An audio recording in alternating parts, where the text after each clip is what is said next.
because I think that human beings need community. We thrive off collective energy. The way we named, the naming convention was very important. Also, I wanted to name products with personality. So the name wasn't just like backpack 42 liters. It was the Roma.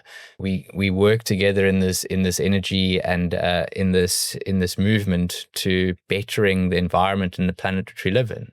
There's often opportunities and times where people want to offer you something where it could make you, a quick buck and could make you extra profit. But, what is the profit that you're looking for?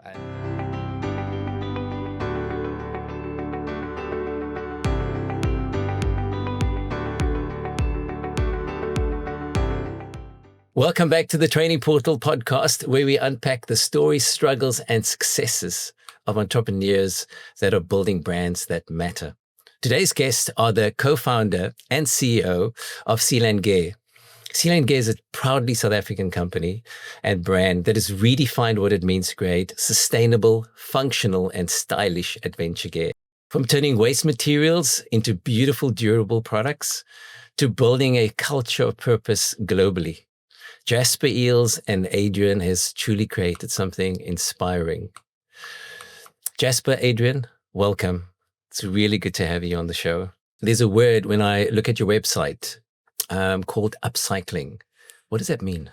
So upcycling, it falls within a category of, let's just call it a pyramid of reuse, upcycling, recycling, of which reuse sits at the top of the pyramid, upcycling sits in the middle, and recycling sits at the bottom. Okay. This whole pyramid is all full of good. So it's not that any of them are bad, but it's just let's just call it the pyramid of goodness, where the top of the pyramid is the ultimate. And that's, I'm going to use a kind of an analogy of a wine bottle. You go to the shop, buy a bottle of wine. When you finish your bottle of wine, you refill it with water and you reuse that bottle as a water bottle in your fridge. Right.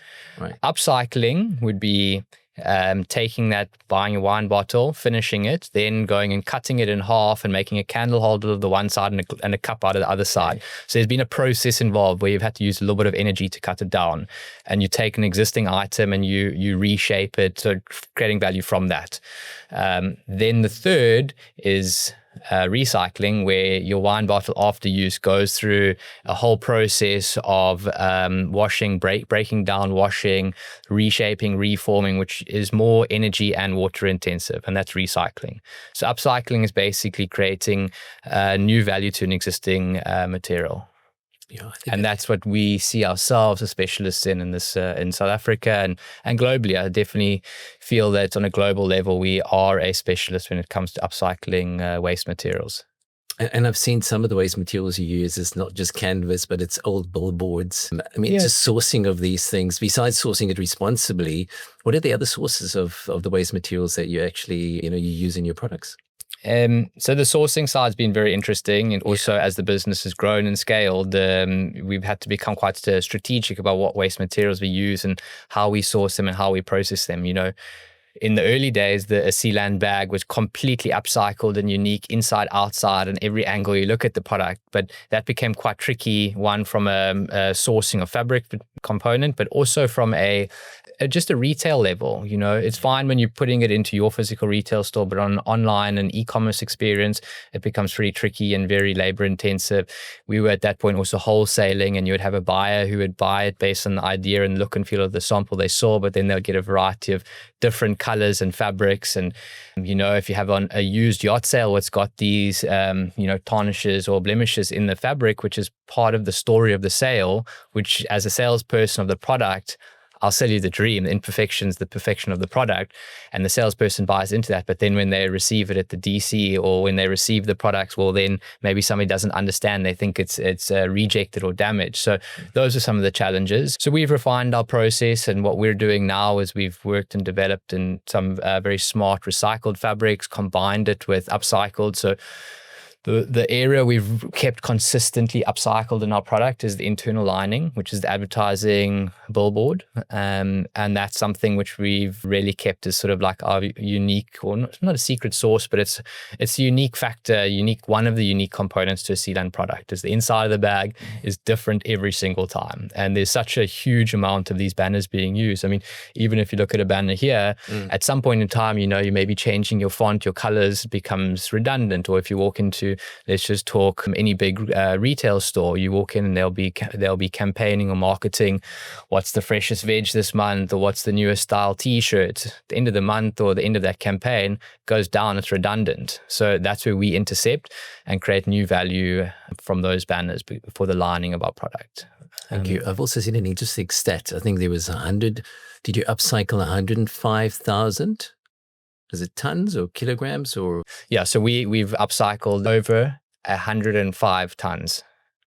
That is incredible. Yeah. Thanks, Jasper. Take us back to the moment when the idea of Sealand really crystallized. Sure. So was it a coffee chat, a surfing trip? Was it a lost arm wrestle, or just a frustration that you just kept coming back to? No, it's actually such a clear moment in my mind, which I have continued to keep like crystal clear in my mind. And there's this pink vibrant fabric and a sail bag which had the nautical colors, white, red, numbers on it, duffel bag style. And at this point in time, I was still running my previous product design firm and consulting to Mike, who had a company called Resales, and they made nautical yacht sail bags. And I was consulting on a design brief to create a merchandising retail solution. And while doing that, I got to learn the product and I started to understand this product more. But while understanding and learning about the product, I kept on seeing more opportunity in it through my creativity, because the way that the product that I saw there, I thought the story was cool using old yacht sails. But for me, the nautical numbers, red, white, blue, didn't jump to me. It didn't speak to me. It spoke to a very specific market.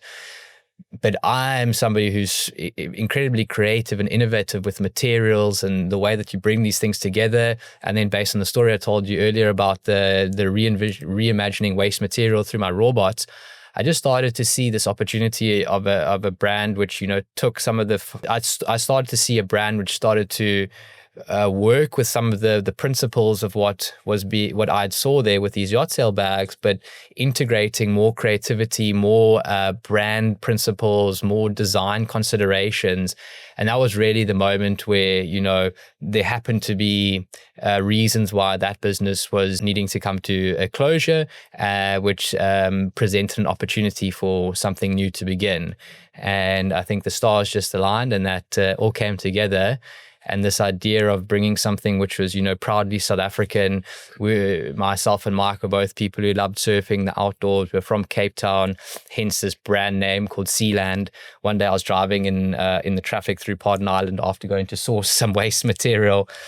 And this idea, and it was at the time of which we were bouncing names around. And that's when it just came to me, driving back from Pardon Island into the city, you've got the Atlantic Ocean, Tail Bay on your right-hand side. You've got Tail Mountain directly in front of you. And it's just like, this is what Cape Town is. It's the sea and the land. And it's such simple words, but it's also like the foundational principles of what inspires Sealand.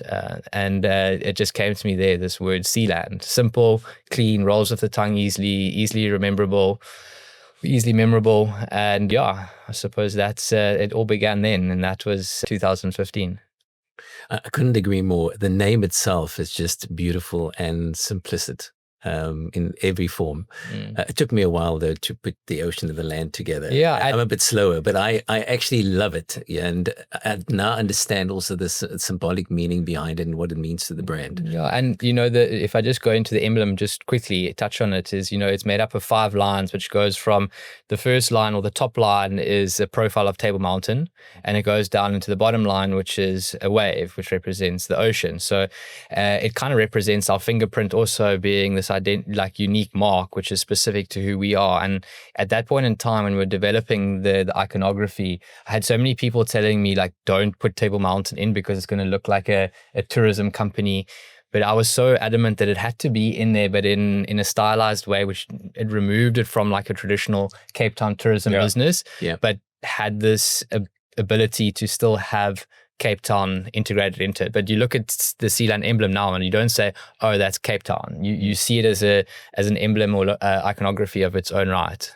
Paint us a picture of those early days, because a lot of startups, you always, envisage them starting in the garage or somebody's basement. I mean, talk to us about your first prototypes. What was the reaction in the market? Your first product sale, for instance, what was the reaction from your customers? Well, if I go back to our startup factory, it was on the wrong side of the railway line in Woodstock at a time where Woodstock was, it wasn't the safest place to be. And it was a beautiful time and a beautiful space. But if I reflect back on it now, it was so dodgy and so dangerous where we were. But we were the offices, or my desk, mine, Mike, and, I think it was myself, Mike, and we had a pattern maker, and one lady who kind of jumped between production and operations, Zuki. And our desks were in amongst, we had 5 sewers at the time. Between the sewers, it was a double-story building, and that was where our production facility was. And downstairs was material storage and cutting. We had one cutter called Richard. Richard was a rapper and a part-time rapper, part-time cutter. And so Richard manned the cutting department downstairs. And yeah, it really was those early days, startup time, where people, we all were on top of one another doing our thing, looking at those initial products. I remember working closely with the pattern maker at the time. It was also designer, Melinda. And, I remember designing the first backpack we made as a bag called the Roma, which still lives within our collection today. It lives now in a very specific category, yacht sail, which is a limited edition range, but it's one of our iconic heritage pieces. And it's a very unique design product. And it was important for us to launch this range of products, which had a few wash bags, 2 backpacks, and 1 duffel bag, which came in 3 sizes, and a tote bag. And that was our initial range of products. The way we named, the naming convention was very important. Also, I wanted to name products with personality. So the name wasn't just like backpack 42 liters. It was the Roma, because you would roam places, because it was our big backpack. And then the smaller backpack was called the Jolla, and it was, the wash bag was called the Toasty, because it looked like a toasty. And then we had a triangular one, which is called the Wedge. And, so what that for me was very important, through my design studies, was creating personality to a product, and giving the naming convention was one of the ways to give it character or give it personality. The other was through the unique materials and the characteristics which that brought. And all of those things made this unique product offering with a beautiful, authentic story.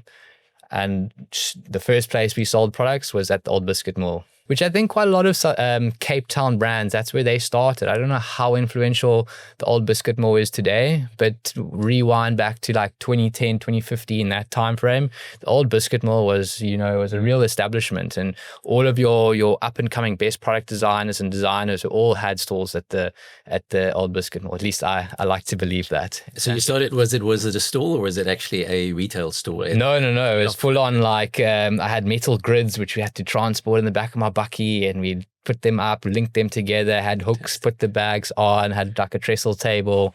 So yeah, no, full on like market time. And then in 2016, we were able to secure a kiosk at the V&A waterfront next to Willoughby's. And that was quite a fundamental shift in what it meant for the business. And for at least the first 5 years of Sealand, when did the kiosk close? 22.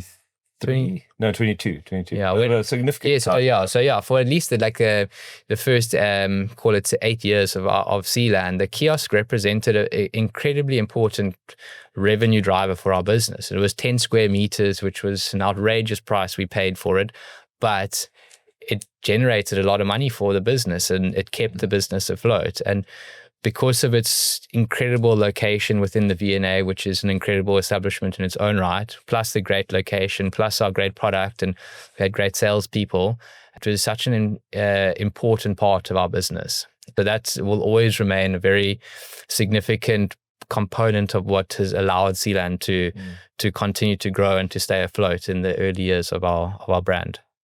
It's such a powerful reminder for entrepreneurs that you don't necessarily have to have everything figured out.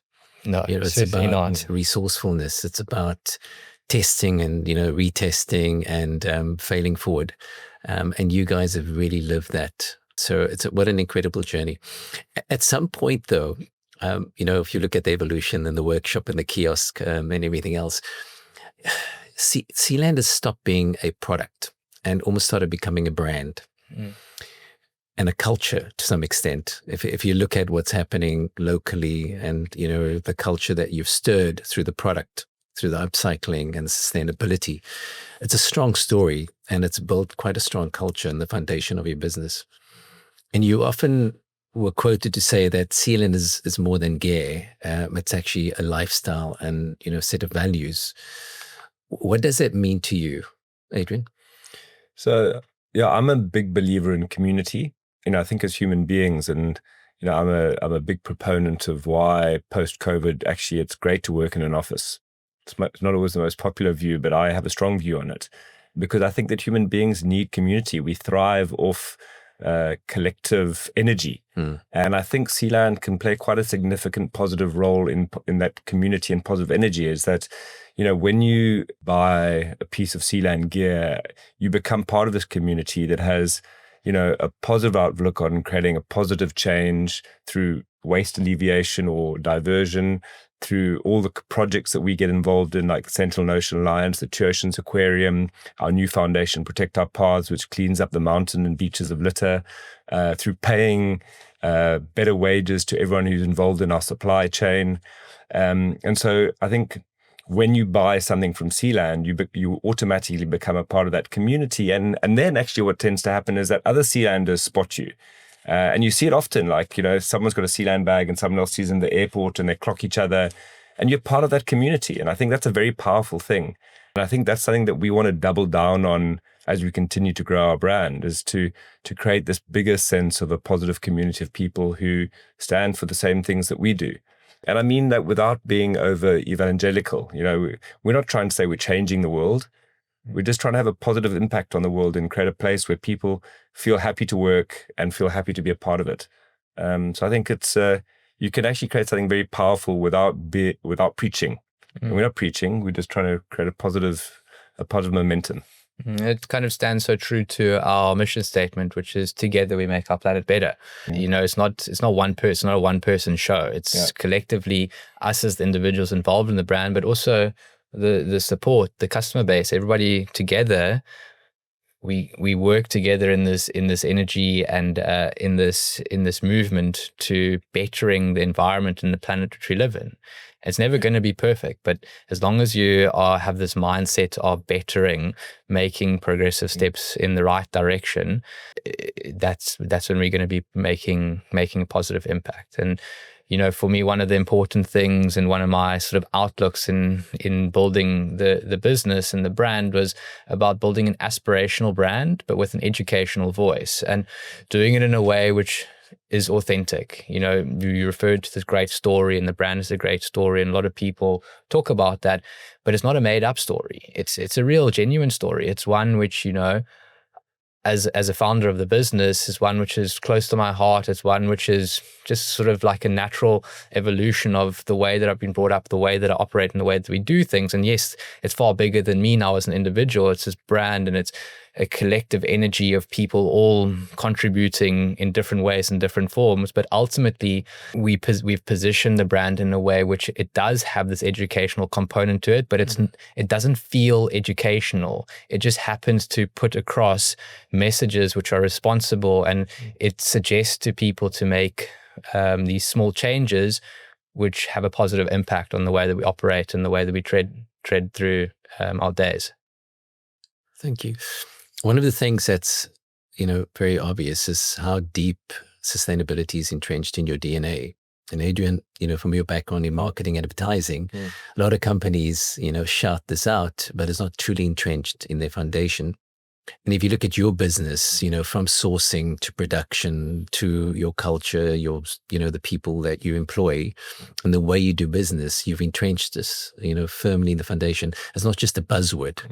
Talk more about, how you've managed to get this right in Sealand, where some companies are still struggling today. It's still a buzzword for them. Yeah, I think So in some ways, we're lucky that the business was founded on those principles. The harder part, which we firmly committed to, is that we don't deviate off those principles ever. We have a head of sustainability now, one of the more recent hires, incredibly bright guy, whose job it is to be like an internal policeman. It's like our internal compliance officer who makes sure that we never cut corners. Because as you grow as a business, and it's not because you intentionally want to cut a corner, but by mistake, you might have bought something from someone who doesn't have the same principles in you. And so we have a function in the business that's constantly auditing every aspect of how we do things and where we get supply from. So I tell you what is interesting though. So we were recently B Corp certified, which is a major international certification for exactly that, for sustainability and for good business practice. We're one of only a couple of brands on the continent as consumer brands to be certified, and only one of a handful of businesses on the continent.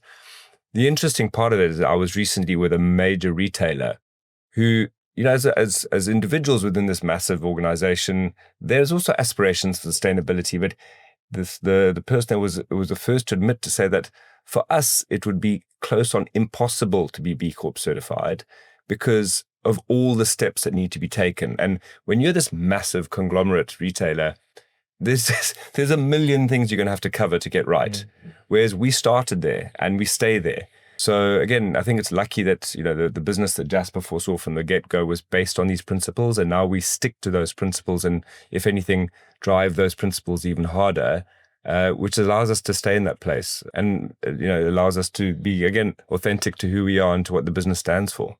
And it's not easy to maintain those and to make those decisions to remain responsible through operating as a business. I mean, we don't have any other options. That's the way that we do it. But by no means is it easy. So anybody who's aspiring to build a sustainable, responsible business, don't think that it's easy. Like, it is going to generally still, because of the scale in which the products and the services are available, you're paying a premium price point for a lot of those sort of services or products.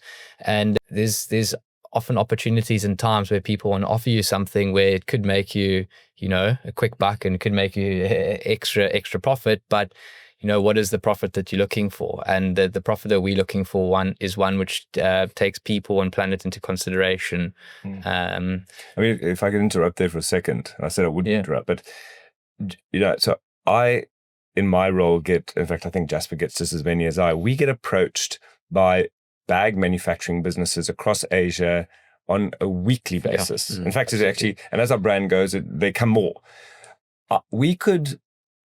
And some beautiful designs, by the way, and interesting bag styles.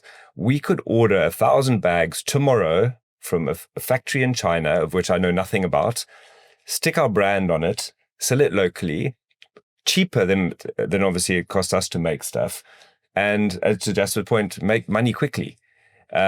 Obviously, that would not be Sealand, completely inauthentic and break every principle that we stand for. So, we make the decision to take the harder path to deliver a truly authentically sustainable product that stands for our principles.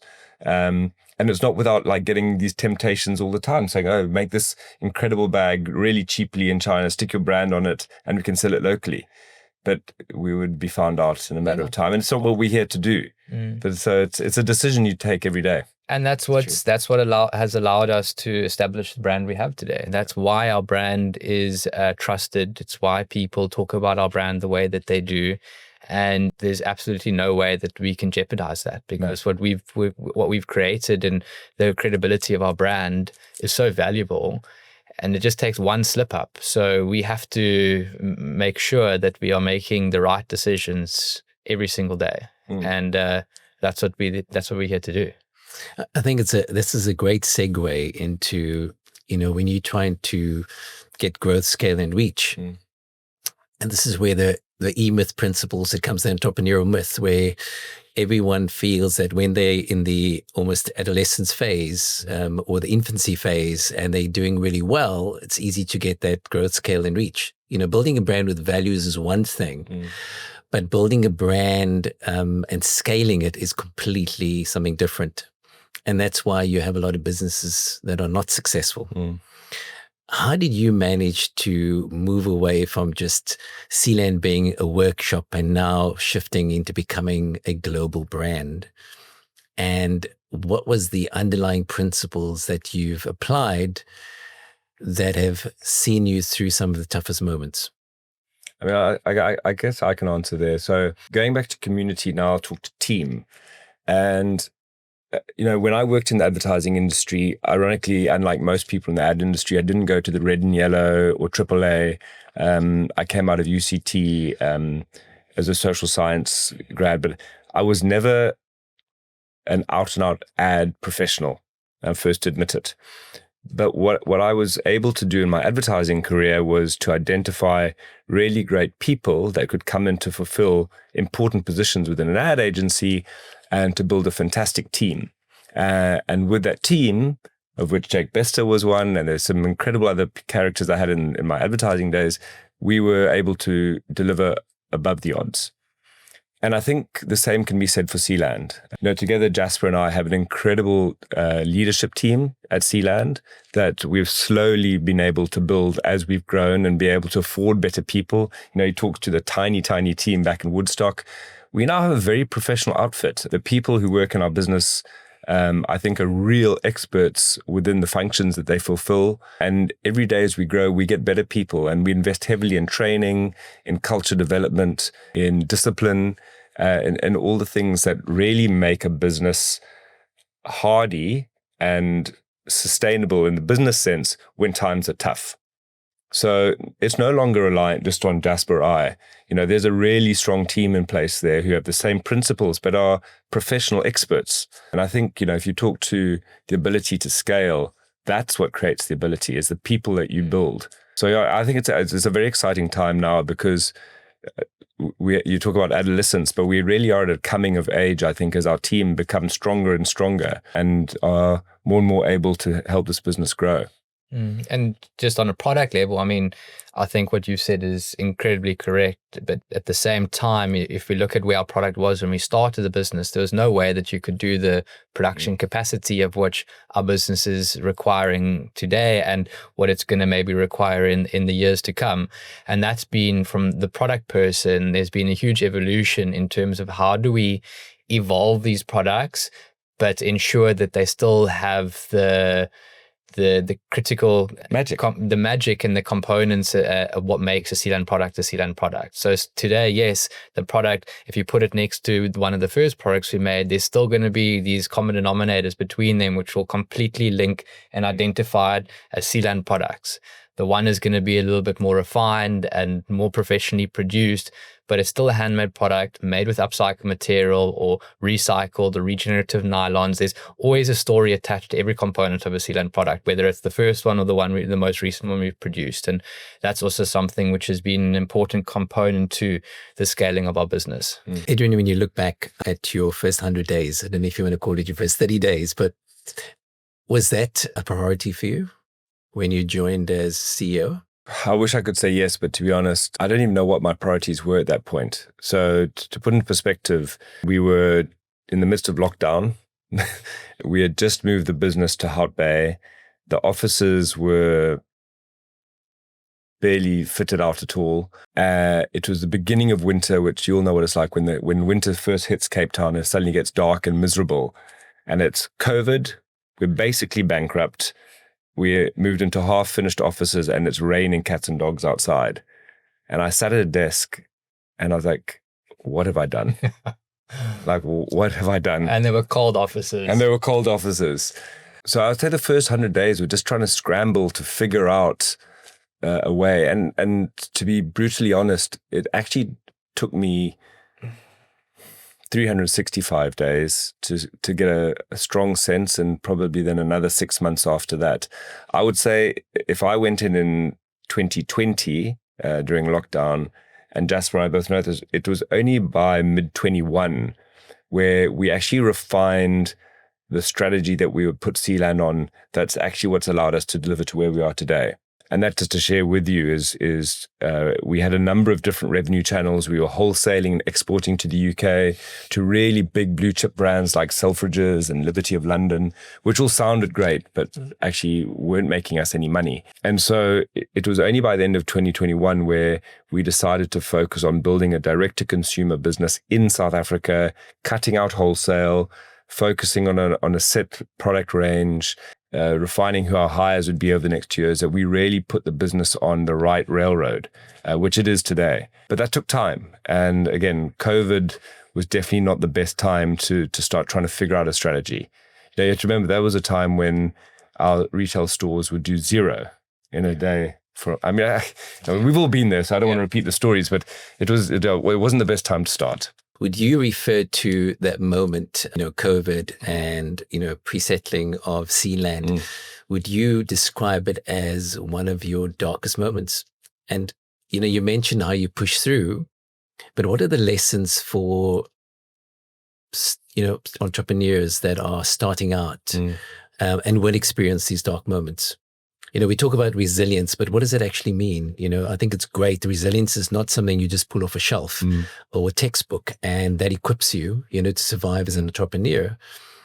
If you were to share, principles in terms of resilience, what is those principles that pushed through those challenging times for both of you? I think, so the one realization I've had over the years in running my own businesses and having partners like Jasper, as opposed to being in a corporate environment, is this notion of peaks and troughs. And that I talk about emotional happiness versus despair. And what it probably is in a book somewhere, but I've never found it, is that entrepreneurs can go through a peak of total joy and happiness, followed by a trough of despair in the space of 2 hours. People say you've had a good month and a bad month. I think you can have a terrible 2 hours and then a wonderful 2 hours. And it can be something as like, you discovered someone stealing from you in a store. And then 2 hours later, the other store has a banging day and you're celebrating. And it's this constant roller coaster ride. And I've now been in business for 25 years in entrepreneurship. And I'm yet to find that happy medium where it's all just okay. It never is. Yeah. And then I was talking to a friend of mine recently who left a career as a director level of listed company as their marketing director. And she's now doing something for herself. And she was like, I had such a shitty day yesterday, but the day before was great. And I said, listen, it's going to be like that every hour now for the rest of your life. And I think if we acknowledge that and accept it, then it's okay. Then you can start to have the medium of going, don't over celebrate and then don't get too depressed. Because those are the challenges. And it doesn't matter what business you're in, it is like that. And I think also just setting your expectations, being very careful about what expectations one sets, because as entrepreneurs, you're generally an optimistic individual. So therefore the expectations generally are set quite high, but it's just to be cautious of that. But if I were to say the sort of the resilience things and the things that have helped me, the first thing is that the businesses which I've been involved in, let's just talk to Sealand, is for me, there's purpose in there. I believe in what we're doing more than just the money that the business can potentially make. Like, I'm personally passionate about what we do, and the purpose is within the brand. So whether it's a good day or bad day, I'm still got the drive to want to succeed because it's connected to who I am, and that purpose is something which I want to succeed in. And combining with the purpose is this importance of consistency, is also knowing that you have to be consistent throughout everything you're doing, when it's good or whether it's bad. You've still got to show up and grind away and realize that grit's involved. It's not going to be, as Eddie said, there's ups and downs, and just being consistent through all of those times. And when it's up, not sitting back and celebrating for too long. And when it's down, not, putting your head in your hands and giving up. You just got to continue to push and to go past that 95% and get into that 5% place. Because when you get into that, the 5, getting past the 95 is the hard part. And when you get into the 5, I feel that's the place which is where the success starts to happen. And finding the purpose and the consistency in it to get there. It's such a powerful lesson for anyone listening. That resilience is not just a nice to have. No. It's a muscle that you have flex to. in those darkest moments. Yeah. Because you can have this ebbs and flows as entrepreneurs. So it's something to always keep top of mind. I want to touch on partnerships, the elephant in the room, because any partnership is tricky. We know that. And you often have to navigate disagreements or different viewpoints and vantage points, and you name it. How do you actually complement each other? Or do you? Or don't you? and if not, how do you navigate around disagreements or different viewpoints? I'll jump in here in that I think just putting it straight onto the table is that I believe that we're very lucky to have found one another. And for the first few years, we hadn't had like a clear conversation as to, Eddie, you are the CEO and you driving that route, and Jasper, you are the creative director and you driving that route. Yeah. I naturally did the creative things. Eddie naturally did the CEO things, but we never had that conversation. And we weren't clashing or making decisions, but we weren't being as efficient as a partnership and as a team that we could be. And I remember so clearly the one day Eddie said, listen, this is what we do when we have to make certain decisions, have certain conversations. We generally go to the beach and have a surf. And we went down to the beach and we had our surf. We didn't even have the chat ready in the surf. After the surf, we went and sat down on the rocks on the beach there, and we had a conversation where Eddie said to me, he said, you know, explaining the things that we're doing, these are the roles we're playing, but somebody needs to drive and sit in the saddle in the driving seat of this business. And straight away, when he didn't say I'm going to be that, he didn't say he's going to be that person. He kind of put it out on the table. For what I said is, I don't want to be that person. I am not the CEO individual. Whereas in my mind, Eddie's born and bred CEO, and he's done an excellent job in all of his previous businesses. So that conversation was for me, it's still very clear and very fundamentally important conversation which we had. And it's not that we had a tricky partnership before there. It was great, but from there on, it's been super clear cut. You know, we have, when Eddie says he's doing this and I say I'm doing that, you know, there's no questions asked. I trust everything that he's going to do, and he trusts the things that I do. And I think through that, we complement one another. We do have certain areas from like a marketing level where there's maybe a little bit of overlap, but in general, we both hold critically important skills for the business, which are my strengths and his strengths. And I think that's been really valuable to the business. And then on top of that is that we have the same sort of lifestyle aspirations in terms of being athletic, enjoying the outdoors, whether it's surfing or running or mountain biking. Those are the things which, you know, connect us outside of the office as well and allow us to go and, you know, make important decisions. You know, yesterday we went and looked at a new retail store after that we went for a mountain bike ride, because that's where in the past, and when we looked at a previous retail store, went for a mountain bike ride, and it turned out to be a fantastic store. So we did it. So we did it again. But those are the things, and it's just nice to kind of debrief the, you know, maybe the business side in those environments which we both thrive in. Yeah, I mean, I can't repeat what Jasper said because it's spot on. So the only things I could build on is to say is that, you know, the conversation we had on the beach and then subsequently all these micro conversations just has to be about like being brave enough to be honest. You know, I think it's, you know, human beings, again, generally shy away from brutal honesty because it's easier to just, you know, not say anything. But if you're brave enough to be honest with each other, have, you know, important conversations when they're needed, and then even on the micro level, then life becomes a lot easier. So I think that's what's really made a difference for Jasper and I, is being brave enough to have the important discussions. And then there's an element of luck. You know, I say when I talk to other people who sometimes come and have a coffee and discuss their businesses or the potential of a partnership, I'm just like, be really careful, because a business partnership is akin to a marriage. And, you know, before getting married, I hope you've dated your potential partner for a number of years, then you got engaged and then got married. You go into business partnership after meeting someone for a few times. That's a low probability of success. So, you know, you think about it. And then you're going to spend 8 hours a day with that person. And you're financially intertwined. It's actually a recipe for disaster.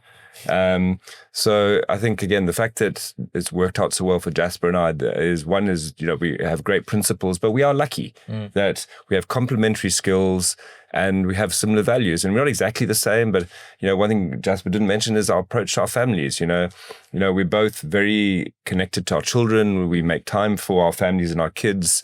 And there's other corporate environments where people will lie to each other about when they're going off to spend family time. They'll book a meeting in the diary to try and go and spend time with their kids. We don't do that. We're proud of the relationship we want to have with our kids and our family and our wives. So there's that, we're culturally the same. You definitely complement each other's strengths. I can see that. But you're right. One of the principles here in partnerships, any partnerships, it's having those courageous conversations, and constructively, in a healthy way. You both have shared some really inspiring stories, and, in there's some good lessons, especially for entrepreneurs that are just starting out. If each of you could share one golden lesson for entrepreneurs starting today, what would it be? The lesson that I think I would share with people is not cutting corners. And yes, this is a lesson for me, and it's specific to something and the way that I would build any brand and product, and I always have, and I continuously will. It's about doing things thoroughly, integrating quality, not cutting corners. And Adi alluded to it earlier, is the product is the building block of building a successful brand. And maybe you can build a great product by cutting corners and doing things on the cheap, but that's not the way that I know how to do it. The way that I know how to do it is ensuring that you're doing your due diligence, you're choosing the right materials, which are purpose specific for that type of product, but also for the environment, also for the people doing it. It's just ensuring that you're building quality into the product and what you're doing. And it may be the product, but it's also the way that you onboard your staff. It's the way that you build the culture. It's just about doing things thoroughly and integrating quality into everything that you do. You also mentioned consistency as well. Absolutely. Around the quality. Yeah. Which consistency is critical in everything that you do. Thank you, Jasper. Adrian? Yeah, so my bit might seem almost boring in its simplicity, but I'm shocked at how many people seem to miss it, and that's execution. So for as long as I can remember, and I still use handwritten books for my note taking, and I've got my handbooks for the last 20 years in a cupboard, and I've been pedantic about to-do lists and ticking the to-do list, and until that item is ticked, it stays on there and it gets done. So it's such a simple thing in life, but make a list of the things that you need to get done. Don't cut corners, as per Jasper's comment, but get it done. And if you do that and you execute, then that chance of, getting over the hump and the challenge is so much easier. But the number of times I come across people who talk about things and just don't execute is incredible. And that's why, I don't know if you've ever come across people who say, I've got this business idea, but I can't tell you. It's a secret. I'm like, there are no secrets. Every business idea is out there. It's about the person who can execute. Very true. And that's and I'll actually give credit to someone now who you might argue is a friendly competitor, but there's this brand, Old School, and I think everyone here knows them, the rugby jerseys. Yeah. Hand on heart, when they first popped up, probably 4 years ago, I first started spotting these. I think the first one was the Western Province Old School rugby jersey. And I was like, how are you going to make a business out of this? Like, honestly, like rugby jerseys, just rugby jerseys, and you're going to do Old School jerseys of Province and Bulls and then the Springboks. But look at that business now. And Daniel and his brother and that team, they're the jockeys. And I can only say to them that they execute. Like, you watch them, and you, obviously I keenly watch their progress, but these guys just get stuff done. And I think there's a lesson in that. It's like, if someone said to you, I'm going to go build a big business just out of doing rugby jerseys, you're like, you're not going to. But if you put someone in place who's like obsessed with execution, look at what can be achieved. And now you watch a Springbok test on the weekend, and I think 3 out of 4 of the jerseys are Old School. And that's thanks to those guys. If we look ahead for the next 10 years, what impact do you hope Sealand has made in the world or in South Africa? So for me, I think there are a few, and I don't want to be cliched about them, but I would hope that in 10 years' time, we'll be able to pull a statistic on how many jobs we've created in South Africa. And already it's a big number, but hopefully it's a much, much bigger number. I hope, those 105 tons is several thousand tons of waste we've diverted. Our Protect Our Paths Foundation, which cleans beaches and parks, I hope that's massive, and half of South Africa is cleaned thanks to us. I just hope that what we do can be done on a bigger scale, and we have a really positive impact without losing that essence that Jasper talks to, and that community can still feel that the magic of Sealand hasn't just commercialized, that the principles are still there. And we're committed to it. So I just don't see why we would go away from that.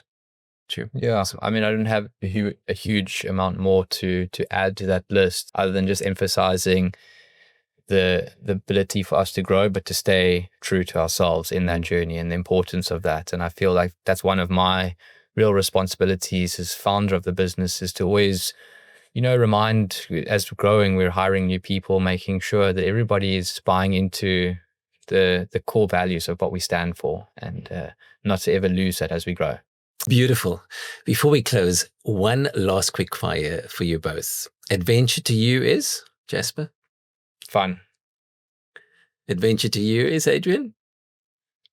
Some butterflies in the tummy, because it might be a bit scary. And then the happiness afterwards. Jasper, Adrian, thank you for sharing your story and wisdom today. We really appreciate it. And I know personally, as well as the listeners out there, have really, really been educated on some of the principles that will help them make success of their businesses. And we appreciate your time. Sealand is a brand that proves entrepreneurship can be about purpose, about resilience, but more so about creativity. And I can definitely see the blend sitting in front of me today. So thank you to you both. And to our listeners, if you haven't already, please check out Sealand Gear online or visit a retail store. You'll be blown away by what you see. Until next time, keep building, keep exploring, and keep living with purpose. Thank you. Next time on the Training Portal podcast. And you do not say anything about a woman's body. And there was one day I was posting a kid video, of a little girl eating, and an old guy, he was like, yo, but you have cellulite, girl, what happened? And I was like, excuse me. Yeah, that really makes me so mad, because I know I've been through some stuff, so I can handle it. But I know there's like 10-year-old girls who cannot handle that and will literally think of very ugly stuff to do them to themselves.